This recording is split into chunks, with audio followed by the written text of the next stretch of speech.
Hello everybody, it's LZD Mad Haven here today, and we're going to be taking a look at the Sharpshooter. The Sharpshooter is a Tier 9 mercenary vehicle, which means you have to do a contract in order to get this.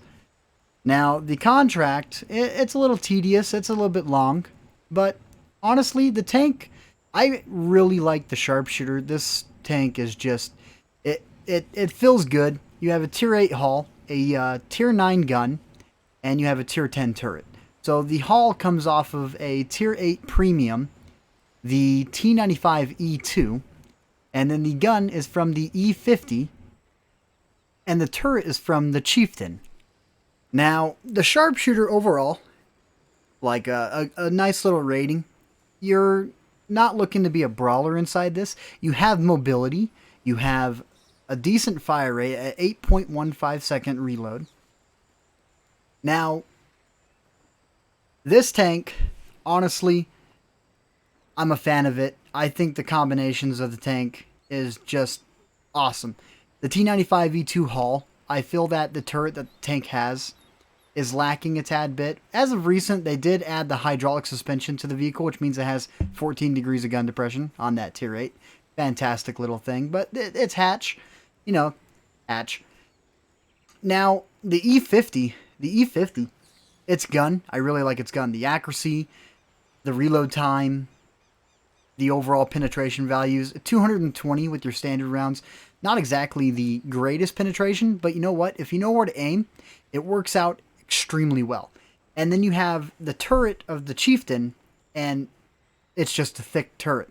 I mean, sure, you have the hatch up top, but it's easy to maneuver around that hatch, especially with the mobility. Now, jumping into it, the engine inside this, it's all Tier 8. You know, you're looking at a lot of Tier 8 components here, a couple Tier 10, couple Tier 9, but great combination overall. Starting off, you have 760 horsepower in total with a 16.85 horsepower to, overall power to weight ratio. 16.85, you feel it kind of drag, but you get up to your top speed of 48 pretty quick. 18 reverse. The 18 reverse really helps out, especially whenever you're taking random pop shots. The fire chance, I've already had a few fires today. So the fuel tank is located kind of in a really weird spot, just directly center, right in front of the engine. So if they overmatch your side armor, you might get set on fire. But so far, I've only had one experience with that today. Now, the gun, okay? The reason why I don't run vertical stabilizers, I run coated optics, a gun rammer, and improved ventilation. You have 0.3 gun dispersion value. Fantastic. The Chieftain's got like a 0.27. So, if you like the Chieftain, this is basically just the medium version at Tier 9 with a 105. So you don't have the same alpha, but hey, you know what? Fun. Now, base reload at 10.30, you are capable of getting that down to about 8.15 with gun rammer, improved ventilation, and a premium consumable and brothers in arms with a 100% trained crew. Now, accuracy on the move and rotating turret. This tank, you can snapshot with very minimal effort, especially with the dispersion. 2.7 aim time. The aim time, it's fast. You feel it. You come to a stop, you zoom in. I mean, sure, there's moments that you're not going to just be like, snap, and, you're already aimed in. It's not going to work like that. However, 10 degrees of gun depression on this tank, that allows you to work a ridgeline extremely well. Not just that, the side armor on this, a little bit hard to overmatch. We'll jump into the armor here in a second. The traverse speed at 30 degrees. So you can rotate pretty quick. If you're using clutch braking or if you're running with an elite remote, you can actually redo your controls for down in the D-pad, or unless you want to run the driving settings. I prefer to use Razer Synapse. I use a Razer remote, so a Tournament Wolverine. And I like to link my clutch to one of the buttons, just because it's easier for me. Now, terrain resistance with 1 on hard, 1.4 on medium, and 2.3 on soft. The medium, you don't notice it too much. The soft, you do notice it. Then again, a lot of tanks notice it in the soft. Now, the overall view range of this tank at 390 meters, running coated optics, capable of getting your view range to about 470 to 460. It's really good, especially if you're running recon and the situational awareness perk. Now, that's a total of 5% in total whenever you are completely stopped. Situational awareness, you need to be stopped in order for that perk to take effect. Now, signal range at 745, that's going to help out with assist damage, you know, whatever. Now, your standard shell velocity at 1200 meters, this is where this gun starts to kick in, and the reason why the E50 is just fantastic medium. I had fun playing my E50. Now, 1200 meters a second for your standard rounds, they are quick. Especially whenever you decide to load in the premium, the APCR, with a velocity of 1500 meters. It's basically you pull the trigger and you hit. High explosives the same way with 1200 velocity. They are fast. Now jumping into the armor here. Thickest at 350, and you know the turret dropped down to 250. Your hatch is 152. Now jumping over to the hull armor, you have 101 on the top. Then it jumps up to 95, and then I believe it's 60. No, it's 50. So 50 right up top. So 50 millimeters of armor. You need a 155 in order to overmatch that. However, for the sides, you start to really drop down, and that can be overmatched by a 120 at 31. And the 48, it's going to take a bigger than a 120, so 155 to a 140. That's on the Type 4 and Type 5. Now, your camouflage ratings inside this at 0.25 stationary and 1.9 whenever moving, they are just fantastic. You are capable of hiding behind bushes, taking pop shots from about 140 meters, and using this as a potential scout works out pretty well too, because you are capable of going hull down and just rushing in. Now, we're going to go ahead and jump right into this replay. This replay was made with a platoon of 4, and we had a lot of fun with this match. Berlin Winter, it's more of a city, so you were capable of doing a lot of rushing and a couple of other things. There's a lot of potentials of moving as a group in order to get to your positions, and that's what we're going to be seeing in this replay. So, starting off, we're playing with Blade, SOD Mr. Toto, and Alpha. Alpha X Fury. The last match that we played, Alpha got a mastery badge, pulled out 5,700 damage. I'm just going to make a call out on that, because we're not going to be using that replay for today.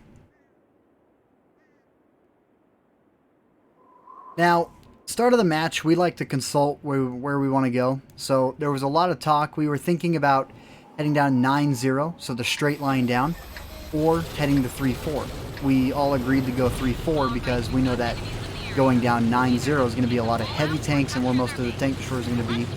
They have a Yag Tiger, so we kind of wanted to avoid that as much as possible, just because of the fire rate at 9 seconds. So we all decided to head right, down the 3-4 line. Now, the starting off play, I was just saying, let's just be as aggressive as we possibly can. Move in and just go nuts. So, everyone was like, you know what? Why not? What's the worst that can happen? We're top tier, and we're here to have a lot of fun. And this match was pretty stressful, but fun. You know, you get on tanks to enjoy your time. I get off work and I get on just to play, and you know, Blade I've been playing with for probably 5 years, and Toto about 7. Alpha just recently joined our group a couple months back. We picked him up, and everything's been going well. And today I just put a post out talking about, you know, I'm starting up a channel. Really hope to get some people to jump in and enjoy as much content. Now, I'll jump into that later. What I'm doing is taking a pop shot at the E50, continuing to push out. So I'm just leading the charge, and right here, I'm loading a high explosive because of the waffle.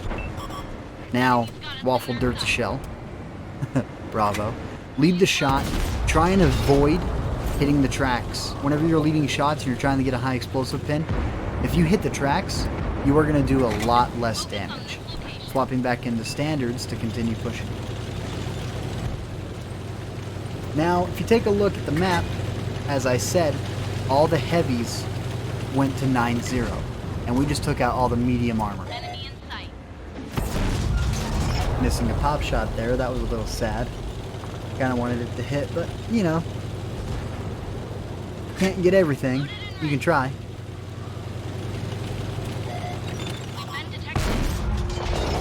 Rushing up, taking a quick pop shot, then pulling back. It's a tier 7. I didn't mind pushing him because I know the armor can hold up. Dropping him down 13 hit points and making a call out saying, hey, somebody else take him. And then we have Alpha up in the front of us making a call out saying that he can't push because of the M103. So the three of us that are behind it decide to say, hey, you know what? We're still being aggressive. Let's just keep pushing. Like that one went straight through. And within the first 3 minutes of the match, we are already at 3,000 damage. Focus on the target. Vehicle destroyed. They spotted Now, the versatility of the Sharpshooter, this tank, the movement, traverse speed, it feels a little bit lacking, but over that, you have a tier 10 turret. Now, right here, I'm making a call out saying, everyone come to a stop, get ready to punish the conch. And, oh boy, he got punished. E75, and then there's the Yag Tiger.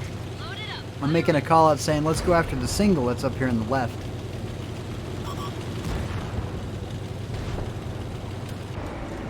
Trying to use the gun depression to the best. Looking for a spot to shoot, but couldn't find it, so just pulled a random snapshot, hoping to break in the tracks, but we missed. I have a lot of hit points to spare, so playing aggressive. Zero penetration. Missed a tracking shot that I tried to get. I do take a hit, and then here comes in Alpha. Going into the tank there with the aiming. The aiming spot in this tank, it's further up, so if you're going head to head against people, you are going to look inside them. It would be nice if they moved it back just a tad bit, or leave it where it is because we're comfortable with it there now. So E75 trying to get him down, waiting for the team to push up, but he's got a good crew on there and that's going to start repairing fast. Now, I did try to aim into the track to track him and deal damage, but we actually just shot straight through the track and hit his lower plate and bounced off. Like that one went straight through. So now it's a 4v4, and we were just playing as aggressive as we could. The E50 gun, close quarters brawling against some heavy tanks. The 220 millimeters of pin you are going to find to be lacking to penetrate the lower plates. So you'd be better off loading the premium that jumps up to 270 pin. But the standards of 220, they're not bad, you know, they can do whatever you need them to do. Now, right here, I'm talking to Blade and I'm saying I'm going to try and get one more shot in, and after that, I'm going to make him try to rush us or rely on his armor as much as possible. So, what I think is, I'm going to just dip out and I'm going to head around left. So we slammed it. It is a 2v2, however, it's pretty much just a 2v1 at this point because of the artillery that's on his team that just got spotted out a ways away.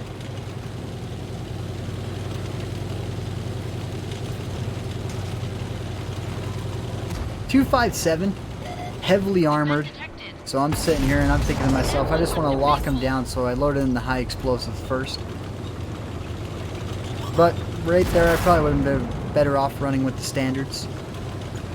Now, trying to avoid the spaced armor, I just aimed straight for the hull armor right in the front. I will throw this out there. I did tell Blade, hold a shot, let me get this. Not gonna deny it. So he did. Now, here's where the fun begins.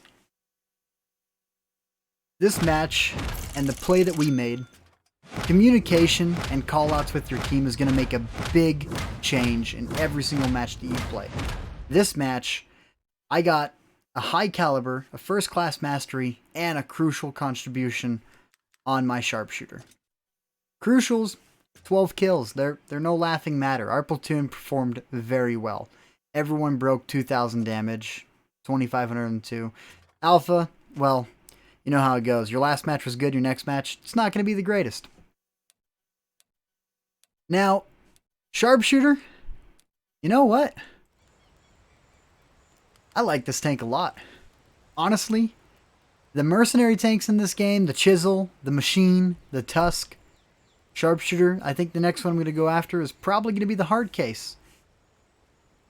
This tank overall, is it worth grinding? Oh man, yes, it is.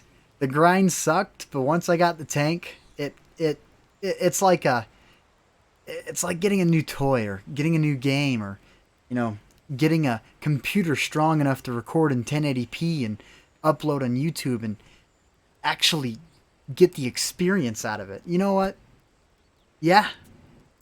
If you like medium tanks and you like medium aggression with decent armor and decent mobility with a really heavy turret, so haul down, you're going to perform well. Brawling, as you saw, the E75, we just bounced off his lower plate. If we were loading premium, we would have went right through. But, you know what? This tank is fun. I find it to be a great combination of a tier 8, a tier 9, and a tier 10. So, please leave a comment, subscribe, and a like. If you didn't like it, leave a thumbs down. You know what?